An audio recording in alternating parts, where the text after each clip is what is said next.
Welcome to the Northern Michigan Asylum.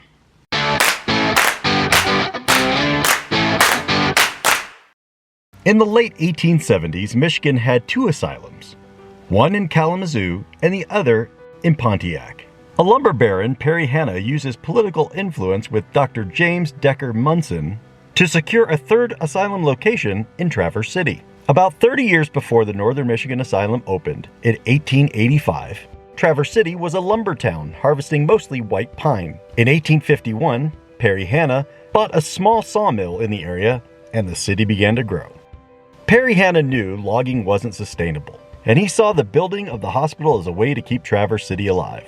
As it turns out, he was 100% spot on.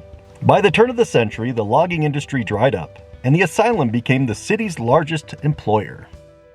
Before I get too far ahead, let's go back to the beginning. Once Perry Hanna and Dr. James Munson got the project greenlit, in 1882 they chose architect Gordon W. Lloyd to design the asylum. He chose to design the asylum using the Kirkbride plan, which consists of a central administration section with wings extending out from each side for housing of the patients. Each room had at least one window giving the patients a view of the campus, sunlight, and fresh air. It is said Dr. Munson worked closely with Lloyd and recommended the building to be built starting on the northern side of the plot, extending to the south. So the wings faced east and west, giving every window either morning sun or evening sun. The main structure was to be the largest and most advanced asylum in Michigan, extending almost a quarter of a mile in length and over 300,000 square feet of interior space. It was also to have a central heat system and electric lighting. By this time, scientists were beginning to understand germs and how they travel. This led to a state-of-the-art ventilation system, where large fans would force air through underground tunnels into the basements and up the flues that were placed throughout the structure. The air would flow through the building, then enter ducts that would take it up into the attic and exit through the many spires on the roof, known as ventilators. In April of 1883, construction began on the Victorian Italianate-style asylum. Markham Bricks, the largest brick manufacturer in northern Michigan, was selected because they were located on the shores of nearby Cedar Lake. Over 8 million bricks were used in the structure, which at the time was quite the amazing feat, as their mode of transporting the bricks to the building site was 100% by mule. Each brick was sized, cut, and placed using nothing but hand tools. But what made this an even more amazing feat is despite the immense task of building the asylum, it took less than 3 years to complete, and began receiving its first patients in November of 1885. Dr. Munson believed in beauteous therapy and workus therapy treatment models. That meant no bars on the windows, no restraints with the exception of only extreme circumstances, and the patients were free to roam the grounds, use the hiking trails, and connect with the beauty of nature. One particular area the patients used to visit is not part of the tour. It's called Hippie Tree. Deep in the woods sits an old willow tree that was struck by lightning.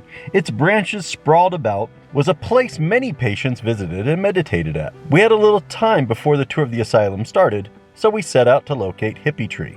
Hippie Tree is said to have ghostly inhabitants from former patients that found Hippie Tree to be a positive or negative source of energy. Some say if you walk around the tree in a certain way, you can open up a portal to hell itself. But most say it's a happy spot that the patients found comfort in while visiting. Whichever story you believe, they both share the same ending. By leaving behind art, mostly in the form of paint, you're paying homage to the spirits that inhabit the Hippie Tree. And by doing so, you can leave the area without the evil or the madness following you. Just to make sure, we left a Gypsy Crossroads sticker behind. Now I see you eyeballing that sticker and you're thinking, should we visit Hippie Tree and grab that sticker? While we do encourage you to visit Hippie Tree, just leave our sticker there, all right? Tell you what, for the first 100 viewers that email us your name and address, we'll mail you a sticker 100% free. Our email address is in the description of every episode. Or if you see us when we're traveling at a gas station, Harvest Host, RV park, or anywhere, stop, say hi, and ask us for one. We're more than happy to hook you up. Okay, enough sidetracking on stickers. We got a lot to cover here. So, back to the asylum tour we go. The Northern Michigan Asylum served 39 counties, including the entire Upper Peninsula. Just 5 years after it opened, the campus began to expand due to demand. They built additional buildings, and as a perks to the tour, we are granted access to one of the structures that has yet to be restored. As you can see, all the corners were rounded off to keep anyone from intentionally or unintentionally hurting themselves. The structure is made of brick that you can see under the thick layers of plaster. The building does look pretty rough, and a few people in the group asked if it was safe. Our guide said that the plaster didn't crumble due to neglect. It was removed due to the layers of lead paint that were used on the walls back then. You see, Dr. Munson wanted the asylum to remain clean and in good repair. So much so, he hired painters for each building to consistently paint them. They would start at one end and finish on the other end, and then back to the beginning and start all over again. So you could imagine the many, many, many layers of lead paint that once adorned these walls. The areas where you can see the brick is mostly due to the lead paint seeping into the cracks of the stucco. So in order to properly dispose of all the lead paint, some areas were stripped all the way back down to the brick.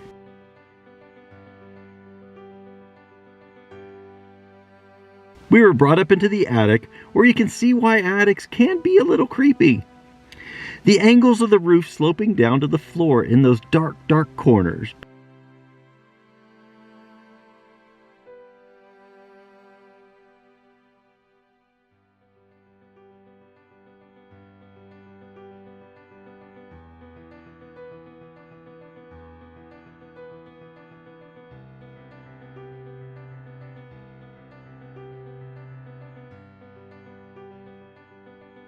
This attic window here, it's missing a mannequin.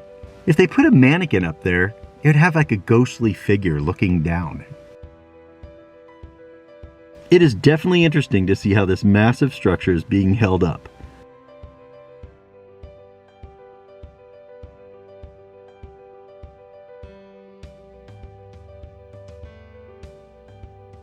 We were then led into the cafeteria. This space was once quite grand, with tablecloths, fresh cut flowers on the tables, and every meal served on china.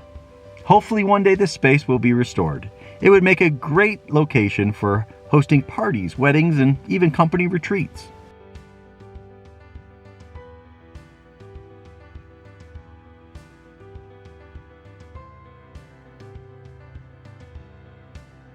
And now the moment we've all been waiting for, touring the tunnels under the campus. This room was once home to the boiler system that would send steam through these pipes into the buildings for heat on those cold winter months. Today, it's home for the fire suppression system.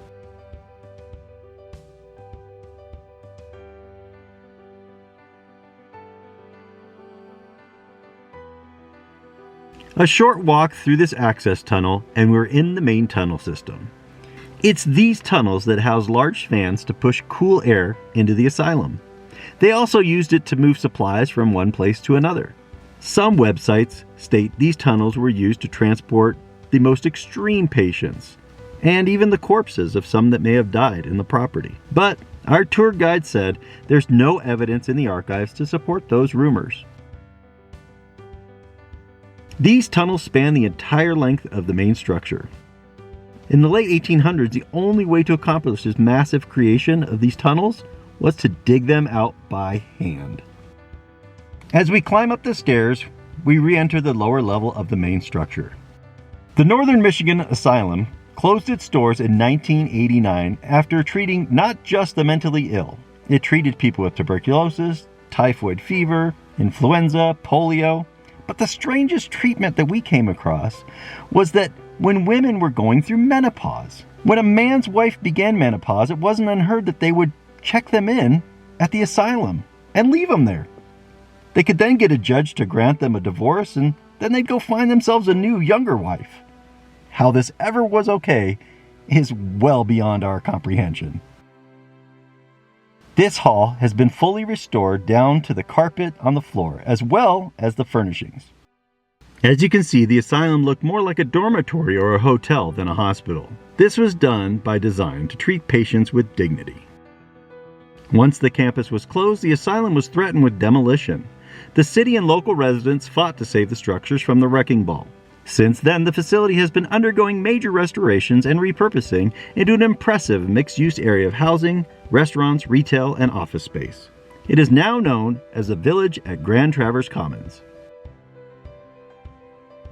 Thank you so much for joining us on our adventures. If you haven't subscribed yet, click on the subscribe button, give our episodes a thumbs up, and leave a comment below. Be sure to tune in next week as we move our way down to Glen Haven, part of Sleeping Bear National Lakeshore.